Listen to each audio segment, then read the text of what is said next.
ಭಾರತದ ಹಲವು ಭಾಗಗಳಲ್ಲಿ ಕಂಡುಬರುವ ಹಲವು ಸ್ಥಳಗಳು ಸಾಕಷ್ಟು ವಿಶೇಷವಾಗಿವೆ.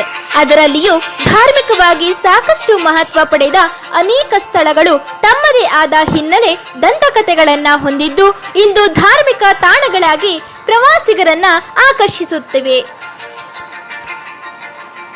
ಭಾರತದ ದೇವಭೂಮಿ ಎಂದೇ ಕರೆಯಲ್ಪಡುವಂತಹ ಉತ್ತರಾಖಂಡ ರಾಜ್ಯವು ಸಾಕಷ್ಟು ಮಹತ್ವ ಪಡೆದ ಧಾರ್ಮಿಕ ಆಕರ್ಷಣೆಗಳನ್ನ ಹೊತ್ತು ನಿಂತ ಹಿಮಾಲಯ ಪರ್ವತಗಳ ಬುಡದಲ್ಲಿ ನೆಲೆಸಿರುವಂತಹ ಸುಂದರವಾದ ರಾಜ್ಯವಾಗಿದೆ.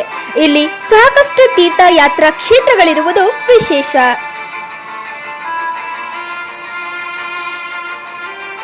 ಹಿಂದೂಗಳು ತಮ್ಮ ಜೀವಮಾನದಲ್ಲೊಮ್ಮೆಯಾದರೂ ಭೇಟಿ ನೀಡಲೇಬೇಕಾದಂತಹ ತೀರ್ಥಕ್ಷೇತ್ರಗಳ ಪೈಕಿ ಚಾರ್ಧಾಮ್ ಅಥವಾ 4 ಪವಿತ್ರ ಧಾಮಗಳು ಸಹ ಒಂದು.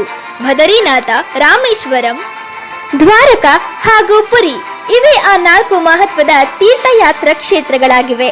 ಜೀವನದಲ್ಲಿ ಒಂದೊಮ್ಮೆ ಈ 4 ಕ್ಷೇತ್ರಗಳ ದರ್ಶನ ಮಾಡಿದರೆ ಸಾಕು, ಪ್ರಭುವಿನ ಕೃಪಾ ಕಟಾಕ್ಷ ದೊರೆಯುತ್ತದೆ ಎನ್ನಲಾಗಿದೆ.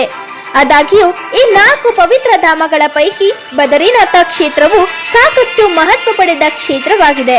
ಹಾಗಾದರೆ ಬದರಿನಾಥ ಕ್ಷೇತ್ರದ ಮಹಿಮೆ ಏನು, ಮಹತ್ವವೇನು, ಯಾವಾಗ ಭೇಟಿ ನೀಡಬಹುದು ಎಂಬುದರ ಕುರಿತು ಈ ವಿಡಿಯೋದಲ್ಲಿ ತಿಳಿಯೋಣ.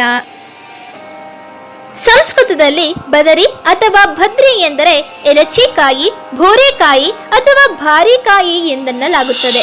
ಕೆಲವು ಪೌರಾಣಿಕ ಉಲ್ಲೇಖಗಳಲ್ಲಿ ಹೇಳಿರುವಂತೆ ಒಂದೊಮ್ಮೆ ಈ ಸ್ಥಳದಲ್ಲಿ ಬೋರೆಕಾಯಿಗಳು ಅತ್ಯಂತ ಹೆಚ್ಚಾಗಿ ಬೆಳೆಯುತ್ತಿದ್ದವಂತೆ. ಹಾಗಾಗಿ ಇದಕ್ಕೆ ಬದರಿ ಅಥವಾ ಬದ್ರಿ ಎಂಬ ಹೆಸರು ಬಂತೆನ್ನಲಾಗಿದೆ.